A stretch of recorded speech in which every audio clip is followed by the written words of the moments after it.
പെരിയാട്ടടുക്കം ചെരുമ്പയിൽ ദേശീയപാതയുടെ ഇരുഭാഗങ്ങളിലേക്കും കടക്കുന്നതിന് സഞ്ചാരപാത അനുവദിക്കണമെന്ന ആവശ്യമുന്നയിച്ച് NH-66 ജനകീയ സമരസമിതി പ്രക്ഷോഭം ശക്തമാക്കുന്നു. തിരുവനന്തപുരത്തെ NH പ്രൊജക്ട് റീജിയണൽ ഓഫീസിന് മുന്നിൽ ഉൾപ്പെടെ ധർണ നടത്തുവാനുള്ള ഒരുക്കത്തിലാണ് സമരസമിതി. കാസർഗോഡ് കളക്ട്രേറ്റിന് മുന്നിൽ സമരസമിതി നടത്തിയ പ്രതിഷേധ നിരാഹാര സമരം അധികൃതർക്കുള്ള താക്കീതായി മാറി.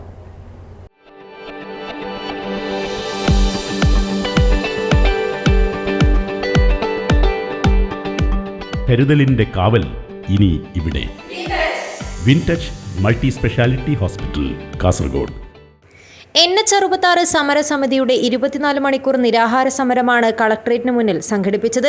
KM ബഷീർ, N രാജൻ, ഭരതൻ പെരിയാട്ടടുക്കം എന്നിവരാണ് നിരാഹാരമിരുന്നത്. സമരസമിതിയുടെ ഈ പ്രതിഷേധ നിരാഹാര സമരം അധികൃതർക്കുള്ള താക്കീതായി മാറി. കാസർഗോഡ് മുനിസിപ്പൽ ചെയർമാൻ അബ്ബാസ് ബീഗം നാരങ്ങാനീര് നൽകി ഉപവാസ സമരം അവസാനിപ്പിച്ചു.